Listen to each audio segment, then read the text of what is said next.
é o meu corpo, que é partido por vós. E João não se ocupa disso, mas João se ocupa do que Jesus falou na ceia, naquele contexto da ceia. Qual foi, vamos dizer assim, o sermão dele na ceia? Qual foi o discurso dele na ceia? Por isso é chamado, então, de discurso de despedida. E você só vai encontrar essas palavras registradas no Evangelho de João. E no dia 14, antes dos dois últimos cultos do ano, né, que foram 2 cultos que nós tivemos aqui, os nossos irmãos da liturgia, falando aqui breves palavras, e que foi uma bênção para a nossa vida, saí muito abençoado desses 2 cultos. Então, no culto anterior a esses 2 últimos cultos, eu comecei falando desse discurso de Jesus, no capítulo 14 de João. E para mim, ele é assim, de uma profundidade impressionante, essas palavras de Jesus. Por quê? Não a beleza da escolha das palavras, mas a verdade que ele revela. Ok, amados? E é muito importante para nós. Eu acho também muito salutar nós começarmos o ano olhando para esse discurso de Jesus, discurso de despedida, essas palavras de despedida de Jesus. Então, queridos, o que nós temos aqui, só para contextualizar ainda um pouco melhor, Jesus está instituindo a ceia. Na ceia, o traidor foi indicado e saiu para entregá-lo. Aquelas pessoas aquelas autoridades religiosas, inclusive, a quem Jesus foi entregue por Judas, vieram e o prenderam, né? Então, ele está num momento muito tenso e denso, né, de sua obra.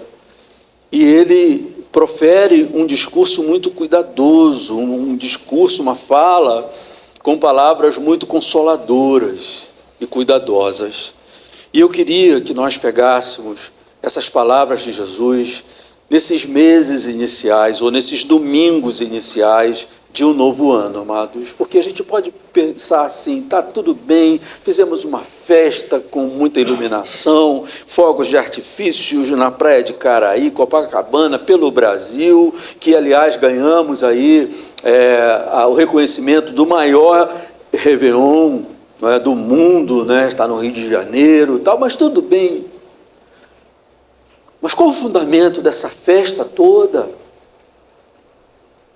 E qual o fundamento para eu terminar com tanta euforia, comemoração e ter também tanta esperança para um novo ano?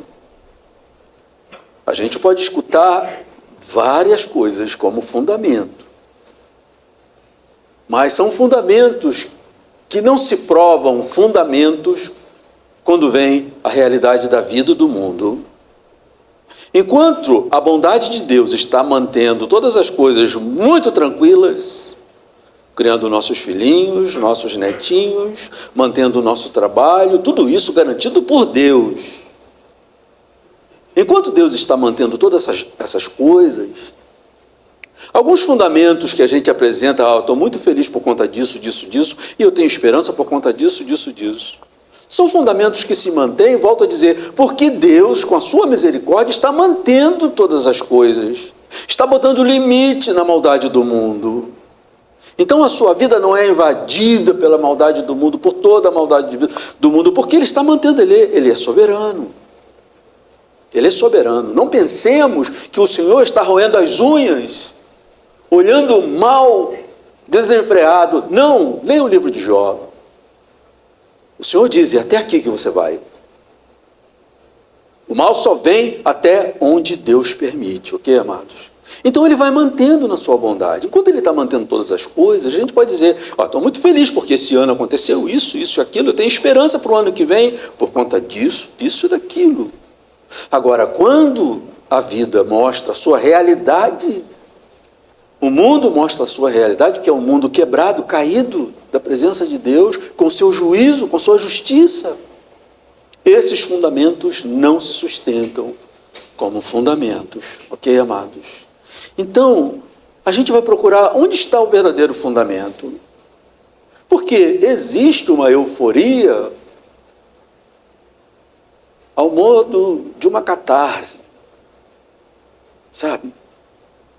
que todo mundo vai. É para dançar, vamos dançar. É para pular, vamos pular. É para celebrar, vamos celebrar. Mas espera aí, onde está o fundamento para eu dizer para a minha alma: aquieta-te, tem esperança, vamos continuar, vamos adiante. Então, amados, na Escritura Sagrada nós encontramos esses fundamentos, ok, amados? Que tem vários aspectos. Eu espero em 2026 viável, possível, por conta desse fundamento. Nós encontramos na Escritura Sagrada. Então, eu olhando mais ou menos para isso, que eu queria continuar desenvolvendo aqui nessa série de pregações no Evangelho de João, que poderíamos chamar aqui de uma série dentro da série, porque eu vou pegar esse discurso que Jesus está falando sobre a pessoa do Espírito Santo, sobre a pessoa do Consolador. Eu queria falar um pouco mais, tá, amados? Nesses domingos que se seguem. Se você estiver na cidade, não deixe de vir o culto. Se você viajar, é outra coisa. Temos irmãos que estão viajando, ok? Mas se você estiver na cidade, venha, sabe?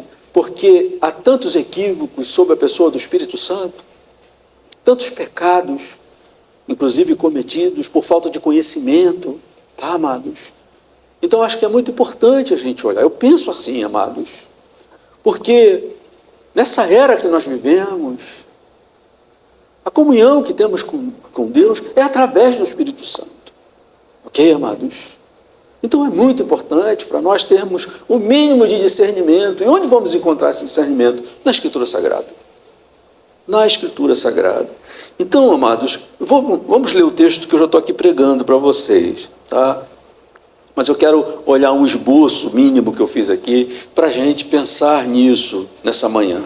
João capítulo 14, eu vou ler dos versos 15 a 18. O verso 14, 15, 16 são muito importantes no Evangelho de João e para o cristianismo. Mas vamos lá, eu selecionei esses versos aqui.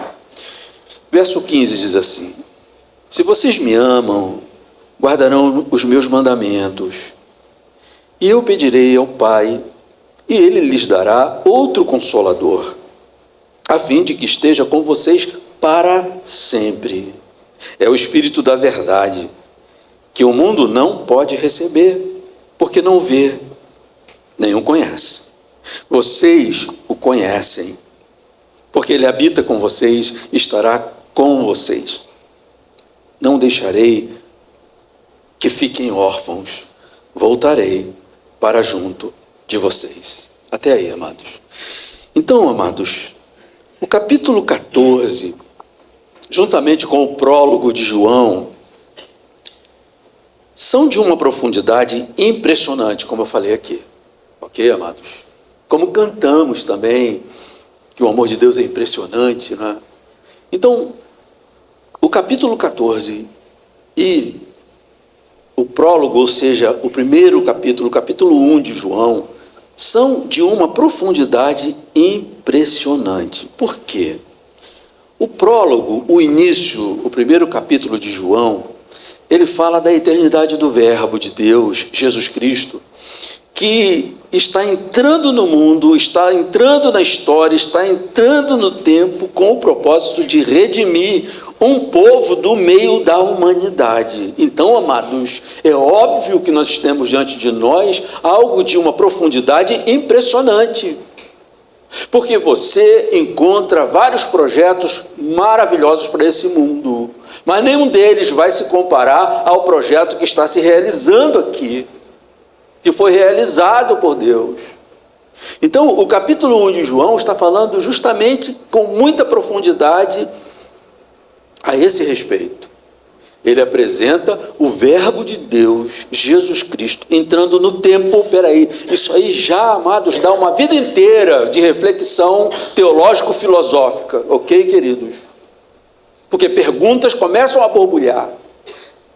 O Eterno entrando no tempo, entrando na história, pela maravilhosa encarnação, para redimir do meio da humanidade um povo para si.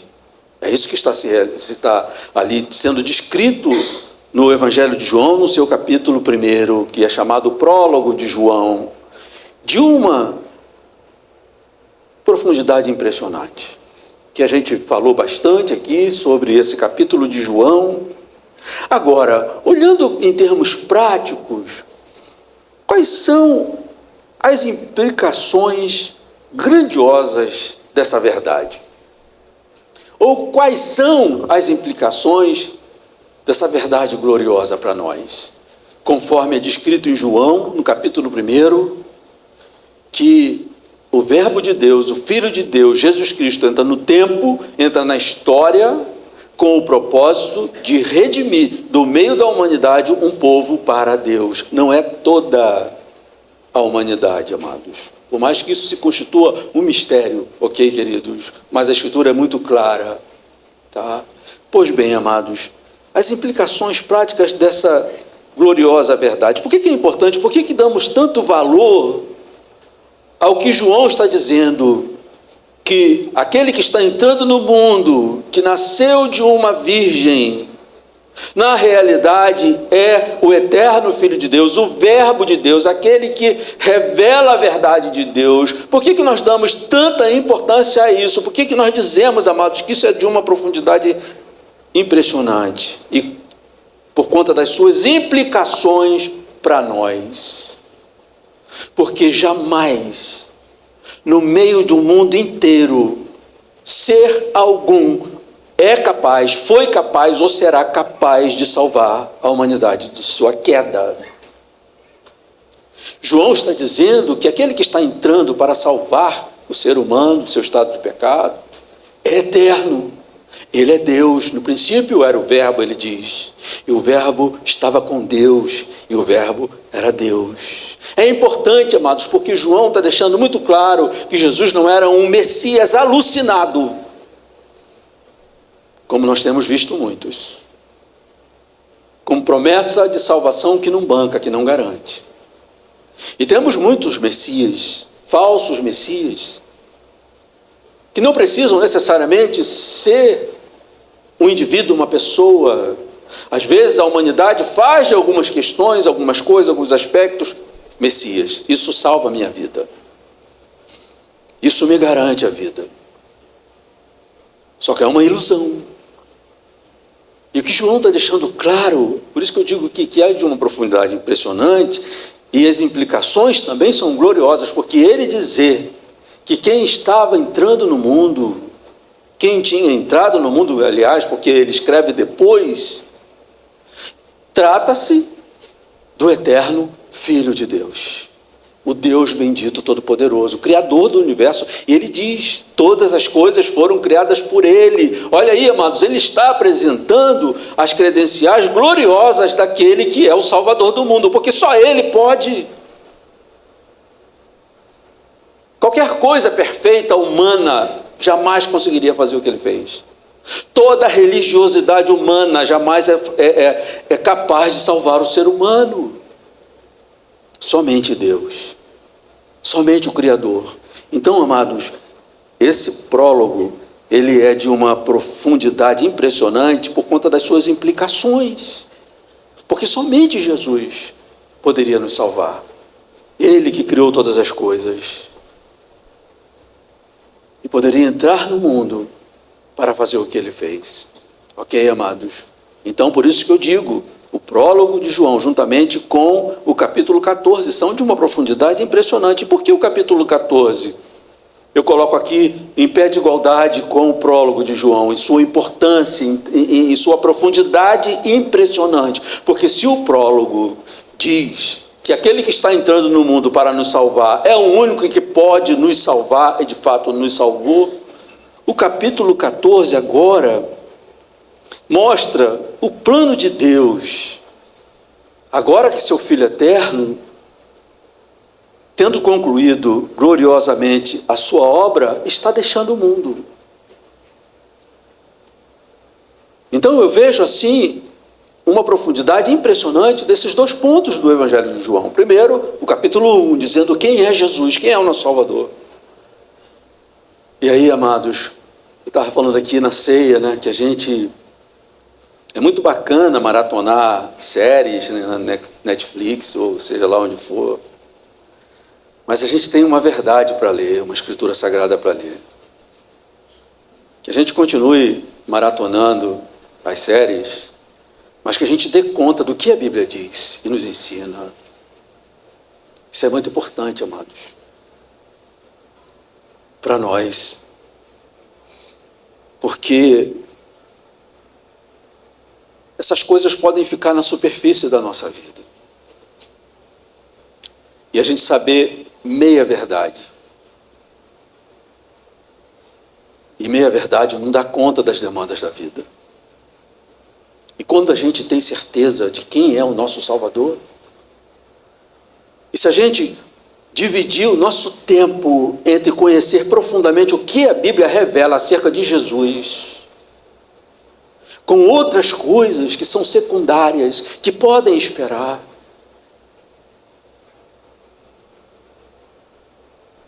poderíamos dizer assim, a pessoa que está ali com pouco tempo, ela tem que se alimentar, mas ela tem que malhar, tem que fazer exercício. E ela diz assim, não, eu tenho que comer, senão eu não vou aguentar. Tem coisas que têm essa prioridade na nossa vida, sabe, amados? Eu tenho que me nutrir dessa verdade. Por que eu estou insistindo nisso, amados? Porque para algumas pessoas, Jesus Cristo é um Salvador muito menor do que Ele é. E a nossa relação com Ele, às vezes, fica muito no campo do religioso humano, de uma espiritualidade equivocada. Mas quando a gente abre os olhos para ver que nosso Salvador é o Criador de todo o universo, todas as coisas foram feitas por Ele. Olha, amados, Ele tem domínio sobre tudo, absolutamente sobre tudo. Inclusive sobre aquele que jogou a humanidade no chão e venceu na cruz do Calvário. Ele tem domínio sobre o meu e o seu pecado, sobre a minha e a sua tentação. Nada foge do seu controle e domínio, porque todas as coisas foram criadas por Ele. Sem Ele, nada do que foi feito se fez. E o que se estragou dessa criação perfeita está debaixo do seu domínio. Então é importante, amados, nós sabermos que Ele não é um Salvador dentro de uma espiritualidade equivocada. Ele é o Senhor do universo. E se a gente não tomar cuidado, a gente tem que pedir licença em alguns lugares para apresentar o nosso Salvador, amados. Sabe? O que vão falar? Que Deus nos ajude, amados, a entender o que João está dizendo no seu primeiro capítulo, que o nosso Salvador é o Senhor do universo, e que Ele nos chamou para perto. Ele veio nos chamar, como nós lemos aqui na ceia, tenho desejado ansiosamente estar com vocês, ter comunhão com vocês. É isso, amados, isso é o Evangelho, queridos. Então, é de uma profundidade, amados, impressionante. Eu não dei conta ainda disso, amados, e vou gastar a minha vida até o fim para tentar aumentar a compreensão das implicações disso tudo, do quanto tudo isso é impressionante, amados. Não dei conta ainda. Sempre que eu leio, eu me impressiono e digo, tem um oceano aqui que eu preciso olhar e experimentar, não com as minhas palavras, somente minha mão levantada numa congregação, mas dentro do profundo do meu coração. E quando eu levanto a mão, eu sei que eu estou adorando aquele que meu coração se impressiona diante de sua majestade. Então, queridos, se o prólogo de João ele é impressionante em profundidade, porque ele está nos apresentando essa grandeza, né, que o nosso Salvador é o Rei do Universo, o Senhor do Universo, isso nos dá uma confiança absoluta de que nós somos salvos. Amém, amados? Porque o nosso inimigo vive o tempo todo como um lobo voraz, querendo te pegar pelo pé, e tudo que ele quer é te convencer de que você não é salvo. Olha a tática dele com o Filho de Deus. Jesus tinha acabado de ouvir o Pai dizendo, esse é meu Filho amado, em quem eu tenho prazer. E vai para a tentação. E o que ele vai lá? Ele não chega lá desafiando com uma espada de Jedi. Não, é com um discurso. Se você é filho de Deus, transforma essas pedras em pães. Ou seja, o que ele questiona é a filiação. E é o tempo todo o que ele tenta fazer conosco, amados. Quem é você? Ele tenta te convencer de que não é assim. De onde você tira essa garantia toda de que teu nome está escrito no livro da vida? Porque daqui a pouco vão te colocar numa urna e vão te sepultar. De onde você tem essa certeza? Porque meu nome está escrito no livro da vida do Cordeiro. Amém, amados? Então é preciso, amados, que nós olhemos para o prólogo de João, para o primeiro capítulo, e digamos: esse é meu Salvador. É o Deus do universo, amados, que domina céus e terras. Agora, voltando aqui, por que o capítulo 14 também entra nessa mesma linha, nesse mesmo valor de uma profundidade impressionante? Porque agora ele, o Salvador, o Criador do universo, depois de ter exercido sua obra, cumprido todas as coisas, ele está deixando os seus discípulos. E aí, amados, a sensação de orfandade que os discípulos experimentaram neste momento é muito clara quando a gente lê o capítulo 14. Eu falei disso aqui no dia 14 aqui. A sensação de orfandade. E mais, uma sensação de orfandade com temor. Porque ele começa dizendo em João 14 que o coração de vocês não fique angustiado, ou noutra versão, não se turbe o vosso coração, crede em Deus, credes em Deus, crede também em mim. Porque quando ele começa a falar, a apontar, está chegando a hora da despedida, eu vou ser traído, vou ser entregue, vou ser condenado e morto. É claro que essa sensação de orfandade invade o coração daqueles discípulos, amados. E Jesus dá atenção a isso, e ele diz que o coração de vocês não fique angustiado. Vocês creem em Deus, creiam também em mim. Não vou deixar vocês órfãos. E aí que está a coisa. Aí que está o tratamento de Deus. Então, essa sensação de orfandade fica muito clara aqui quando nós lemos esse capítulo 14 de João. Uma sensação de orfandade com medo, com temor. Claro, amados, eles sabiam que os religiosos estavam seguindo Jesus, queriam matar Jesus por tudo que ele fazia, dizia e acontecia. Então, ficar agora sem Jesus, o coração deles sentiu essa sensação de orfandade com medo. Mas também, amados, fica muito claro em João 14 que aquela sensação de orfandade foi consolada pela mais gloriosa promessa que um ser humano pode experimentar neste mundo. E aqui está a consolação, e é esse o ponto que eu queria afirmar aqui com vocês, amados.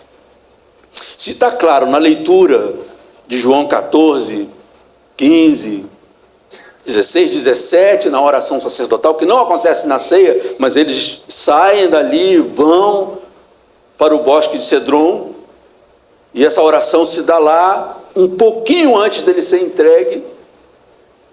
Então, se fica claro que o coração dos discípulos sentiram uma sensação de orfandade com muito medo, nessa leitura também fica claro, amados, que essa sensação foi consolada pela mais gloriosa promessa que poderíamos experimentar neste mundo. Que gloriosa promessa é essa? A promessa é que o Senhor continuará com seus discípulos de um modo espiritual, transcendente e muito glorioso, embora seja um mistério para a mente humana. E eu gostaria, se você me permite, de ler de novo os versos que eu li aqui com vocês.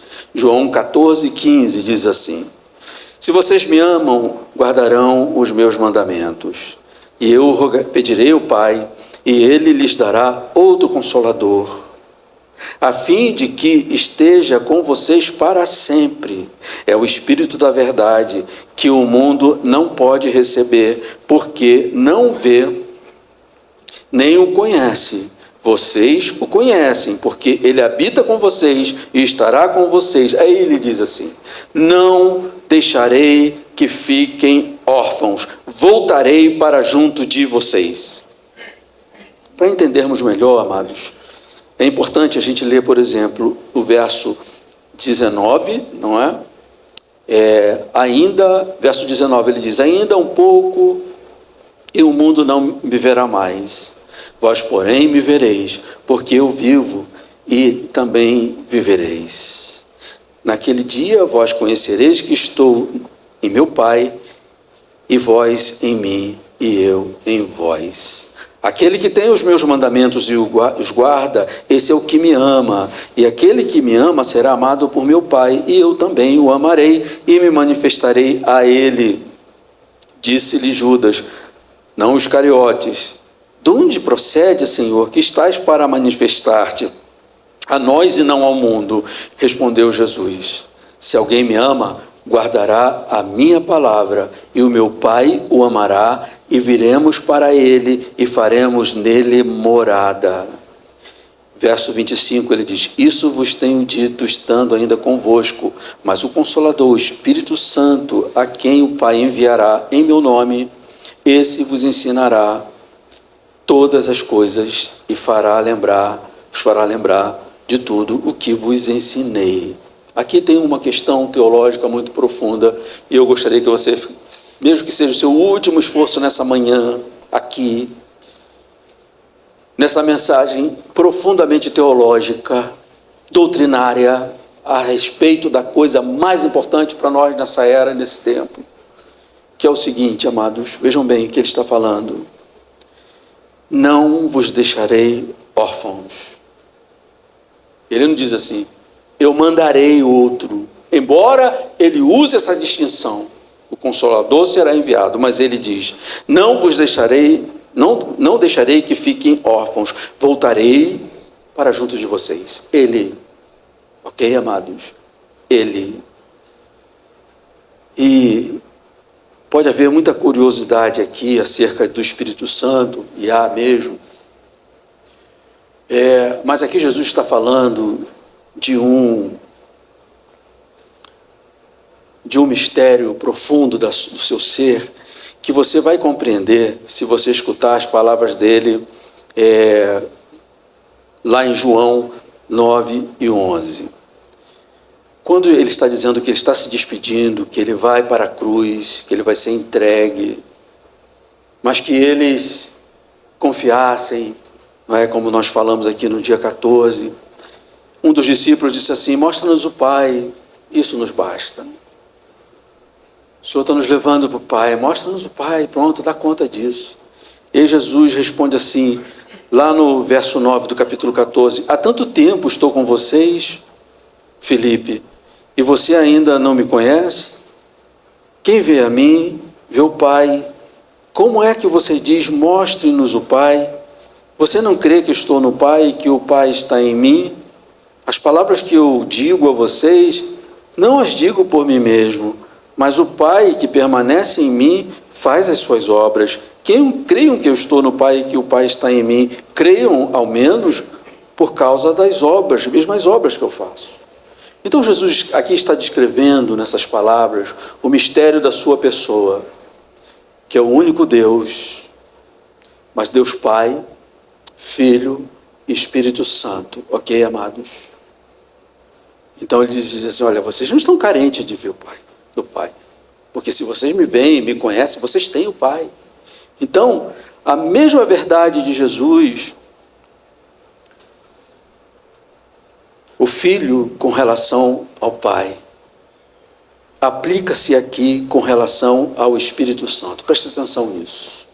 Por que Jesus diz, eu voltarei para vocês, não vou deixar vocês órfãos? Ele aqui está dizendo, atenção, amados, na hora da prova não reclamem, estou dando aqui bem explicadinho. Ele está dizendo, olha, vocês têm que saber que se vocês me têm, vocês têm o Pai. Eu e o Pai somos um. E ele agora está dizendo, a mesma coisa quanto ao Espírito Santo. No verso 21 fica mais claro ainda, do capítulo 14. Aquele que tem os meus mandamentos e os guarda, esse é o que me ama, e aquele que me ama será amado por meu Pai, e eu também o amarei e me manifestarei a ele.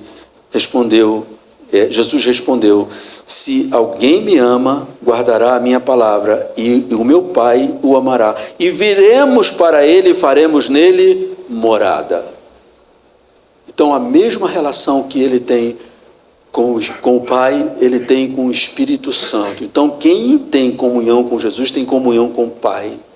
E quem tem comunhão com o Espírito Santo tem comunhão com Jesus e com o Pai. Aí, amados, preste atenção aqui numa coisa.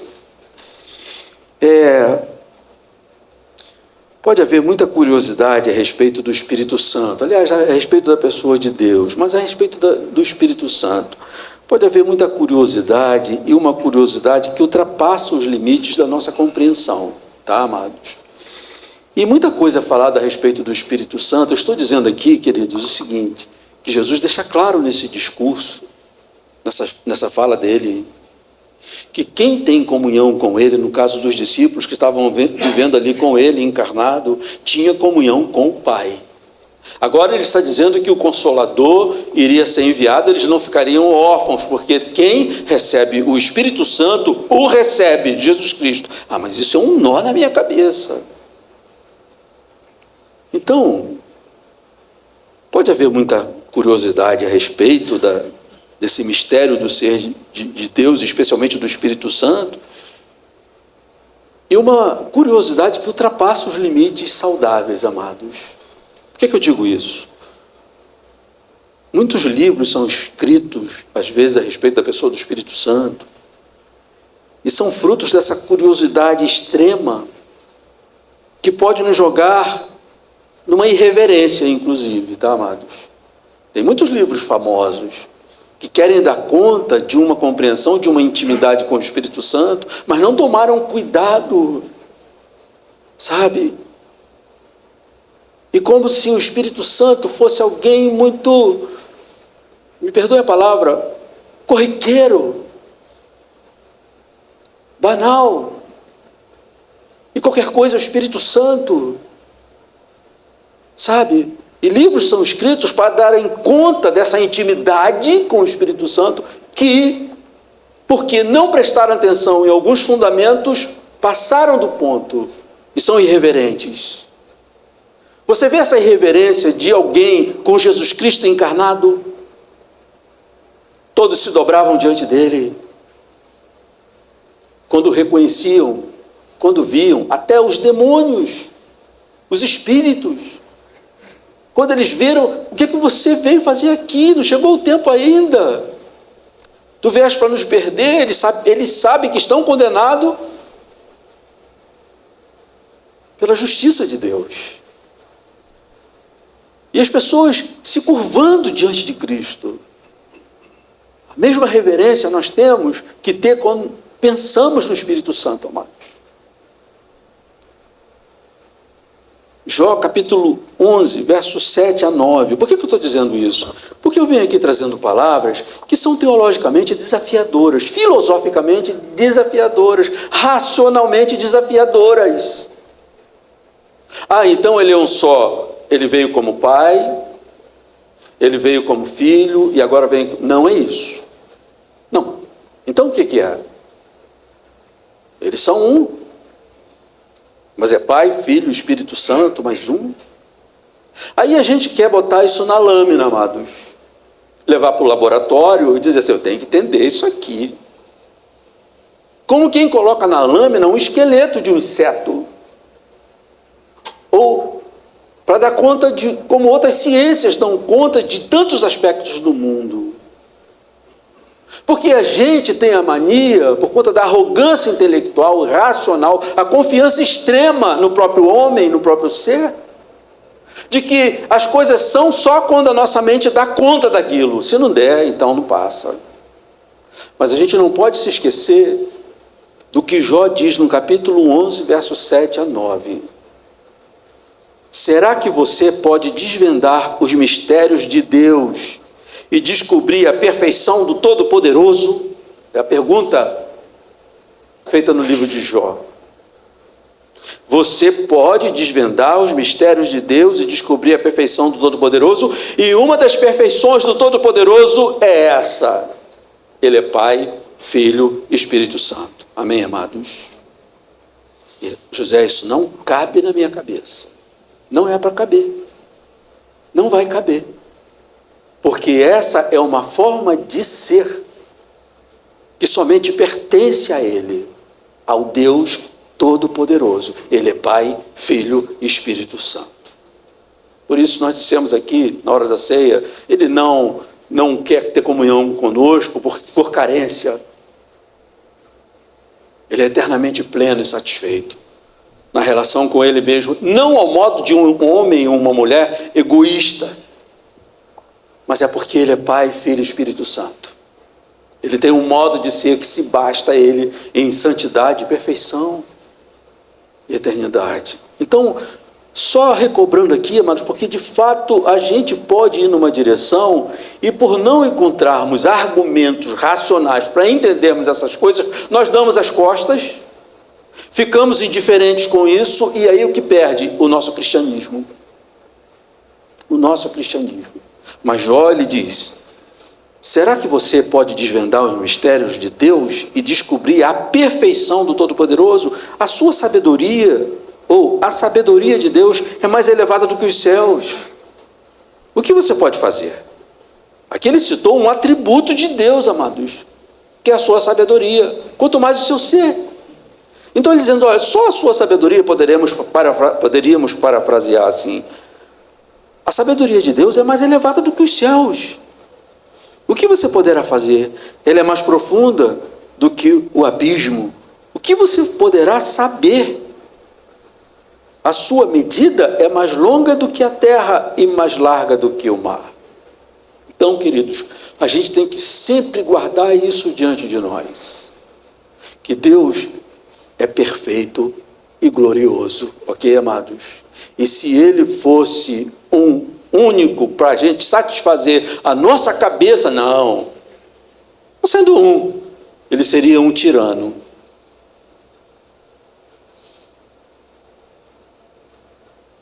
Ele seria um déspota. E Ele não é, porque Deus é amor. O amor é relação, amados. O amor só se vive na relação. O amor não é uma teoria vazia. Ele é amor porque Ele é Pai, Filho e Espírito Santo. E há uma troca de amor entre Pai, Filho e Espírito Santo. O amor santo, eterno e glorioso. Pois bem, amados, por que isso no primeiro dia do ano é importante para nós, amados? Porque é importante para nós, amados, nós olharmos para essa profundidade. É impressionante. Porque eu comecei aqui falando para vocês que tanto o primeiro capítulo de João como o 14 são de uma profundidade impressionante, amados. Primeiro, para que a gente possa pensar na nossa compreensão sobre Deus. E quando nós não enchemos o pulmão de força e coragem, vamos na direção dessas verdades, primeiro conhecendo o que a Bíblia diz, não o que fulano está dizendo, não o que o influencer gospel está dizendo, mas que a Escritura Sagrada dizem, as Escrituras dizem. Essa é a nossa compreensão de Deus. Nós precisamos ter diante de nós essa compreensão com profundidade, para que Deus não seja menor do que Ele é na nossa vida. E esse mundo, amados, pede um Deus segundo as Escrituras, ok, queridos? Essa vida, para nós darmos conta dela, pede um Deus segundo as Escrituras. E muitas perguntas podem ser levantadas aqui diante de tudo isso, perguntas teológicas e existenciais. Porém, como eu já falei, em vez de tentarmos ultrapassar os limites do que nos é permitido compreender, nós precisamos mergulhar no que é preciso crer acerca do Espírito Santo, tá, amados? Essa aqui é a questão. Em vez de ficarmos muito preocupados, tentando ultrapassar aquilo que é permitido compreendermos acerca do Deus perfeito, nós precisamos mergulhar naquilo que nós precisamos crer a respeito da pessoa do Espírito Santo. Sabe por quê, amados? Aquela sensação de orfandade que os discípulos sentiram ali, quando Jesus estava encerrando seu ministério, é uma sensação que pode estar no coração de todo discípulo durante todo o tempo, no meio dessa vida que nós experimentamos, especialmente em alguns momentos, amados. Porque o mundo é medonho, o universo é grande demais, é imenso, para nós darmos conta de uma vida com uma alma que se inquieta, amados. Então nós precisamos ter essa garantia, irmos até onde a palavra nos permite compreender, porque, como diz lá em Deuteronômio, as coisas reveladas pertencem a nós, as ocultas pertencem a Deus. Ok, amados? Nós nunca vamos compreender a pessoa de Deus como compreendemos nosso garotinho de 2 anos. Há um certo mistério ali, não é verdade, amados? E olha que damos conta de muita coisa. Chamamos de nosso filho, damos nome, nos relacionamos.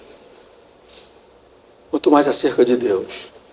Então nós devemos ir e encontrar o que a Bíblia diz sobre. E o problema, amados, é quando você dá de cara com esse desafio, desanima e vai embora. Aí outros vêm dizendo um monte de coisa equivocada, inclusive sobre o Espírito Santo. Ok? Então nós temos um lugar para procurar esse limite, até onde o Senhor permitiu que eu compreenda. Não devemos ter, parece até aula de imersões teológicas, né? Aqui o culto dessa manhã, amados. Lá nas imersões teológicas a gente vai fundo mesmo, por isso que a gente chama de imersão. Então a gente tem muita coisa para ir ao limite dessa compreensão, tá? E ao limite do tempo também, que eu acabei de ver a hora aqui, e eu vou ter que terminar. Mas eu preciso dizer ainda algumas coisas ainda aqui correndo, tá, amados? Em vez de tentarmos ultrapassar os limites daquilo que é possível compreender, porque quando a gente coloca isso como um desafio, eu tenho que ultrapassar isso, eu tenho que vencer isso. Como é que eu vou falar com o meu professor de história, de sociologia, de filosofia, que a coisa é assim? Eu tenho que dar uma razão. Em vez disso, amados, nós devemos mergulhar no que é preciso crer acerca do Espírito Santo. E precisamos, amados, em vez de tentar apalpá-lo, olhar para o efeito da sua pessoa em nós, ok? Nicodemos foi procurar Jesus com uma dúvida teológica. E quando Jesus foi explicar para ele sobre o novo nascimento, sobre a regeneração, ele disse: Nicodemos, o vento sopra onde quer, você ouve a sua voz, mas não sabe de onde vem nem para onde vai. Ele te toca, mas você não sabe, é só isso. Você só sente o efeito do vento.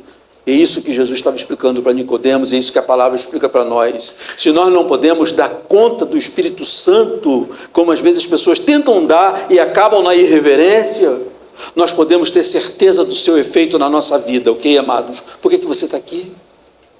Porque ele passou por você, continua passando por você, continua agindo na sua vida. Jesus falou: vocês não vão ficar órfãos, eu voltarei. E aí, uma compreensão equivocada do Espírito Santo, parece que hoje nós temos menos. Não temos. Se temos o Espírito Santo, nós temos Cristo, o Filho, e temos o Pai. Amém, amados? O Evangelho é glorioso, amados. É de tirar o fôlego. E é para se mergulhar com toda vontade, amados, que a gente vai mergulhar num mundo maravilhoso. Então, nós precisamos olhar para os seus efeitos em nós. E eu vou dizer uma coisa, amados: só há cristianismo no mundo hoje por causa da realidade da pessoa do Espírito Santo. Se não fosse o Espírito Santo, não haveria cristianismo, não haveria sua fé. Esse arrependimento que você tem sempre que você peca, e eu sei que você peca porque a Bíblia diz que todos nós pecamos, isso é obra do Espírito Santo, é Ele quem convence do pecado. Então Ele está aí, amados, na sua vida. Por que você se arrepende? É obra dEle. Ele está, se você prefere, Ele está soprando sobre você. Por que você vence as tentações? Porque Ele está do seu lado. Por que você não dança no primeiro laço de Satanás? Porque Ele é teu Deus Todo-Poderoso, você não está órfão. Então eu gostaria, amados, tendo que encerrar aqui por conta do nosso tempo, pelo menos pedir isso, vamos olhar para 2026 com a maior esperança do mundo, porque Deus está conosco, amém, amados? Na pessoa do Espírito Santo. E quando há um enfraquecimento da compreensão da pessoa do Espírito Santo, nós olhamos aquele cristianismo ali vivido pelos discípulos, pelos apóstolos, e parece que o nosso é menos. É menos. E não é, amados. É o mesmo Deus, amém, queridos? É o mesmo Senhor. Se você é habitado pelo Espírito Santo, você é habitado por Cristo, você é habitado pelo Pai. Então, amados, eu penso que esse é um assunto muito importante, inclusive para nós começarmos um ano novo, tá, queridos? Na semana que vem, a gente vai continuar daqui, eu tenho aqui ainda 2 pontos, aliás, um eu comecei aqui, mas eu não vou mais, porque eu não quero perder a atenção de vocês, tá? Então, eu sei que tem gente que atura, tá? Mas eu queria só reforçar aqui algumas coisas. Essa vida que nós estamos vivendo aí, nesse looping, nesse tempo que vai passando, nós não estamos sós. Nós não fechamos os olhos e falamos com credulismo que Deus está conosco. De fato, a promessa do Senhor Jesus foi: eu não vou deixar vocês órfãos, eu mesmo voltarei. Ele não está encarnado, mas Ele está conosco através do Espírito Santo. Ele e o Pai. Então, amados, aqui seria a hora de eu entrar num ponto muito importante. Se a gente pudesse chamar um almoço aqui para a gente ficar. Sabe por quê, amados? Uma pergunta que pode levantar aqui para nós é o seguinte: como que então eu invisto nessa vida para ter essa realidade de comunhão com o Espírito Santo, com Deus? E esse projeto de andar na comunhão com o Espírito Santo, ele começa com a santidade, tá, amados? Por que não necessariamente o Pai é chamado de Pai Santo, embora seja? Por que Jesus Cristo não é chamado de Jesus Cristo Santo, embora seja, mas o Espírito Santo é chamado de Espírito Santo? Mas os outros não são? São. É Deus. Então, por que foi necessário destacar esse atributo de santidade? Sabe por quê, amados? Porque agora Ele está colado em nós, e a gente não pode esquecer de que Ele é santo. Amém, amados? Antes Ele estava junto, agora Ele está em nós. Então, se você quer um projeto de vida em 2026, que você tenha comunhão, comece por aí, pela santidade. Ele é santo. Porque, do contrário, você pode conduzir a sua vida para aquilo que a Bíblia diz para você ter cuidado. Não entristeçais o Espírito Santo. Ou não apagueis o Espírito Santo. Apagueis o quê? Ele mesmo? De modo nenhum, Ele é Deus. A influência dEle na sua vida. Então, queridos, se nós queremos mergulhar nessa impressionante verdade de João na nossa vida e ter um projeto de vida para 2026, de comunhão mesmo, como nós começamos a falar na ceia, com Deus, isso deve começar com santidade. E a gente volta semana que vem para continuar esse projeto. Ok, amados? Então, que o Senhor nos ajude. Vamos ficar de pé e vamos orar.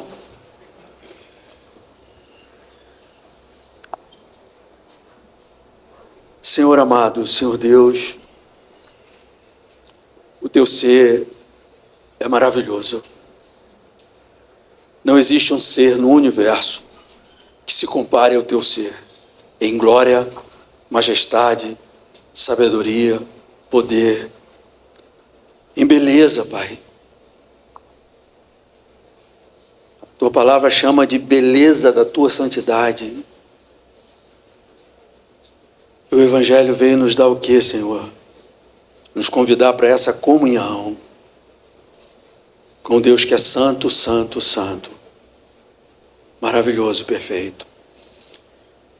Como manter um olhar empobrecido para a vida se nós temos comunhão com Deus tão glorioso, com o único Deus?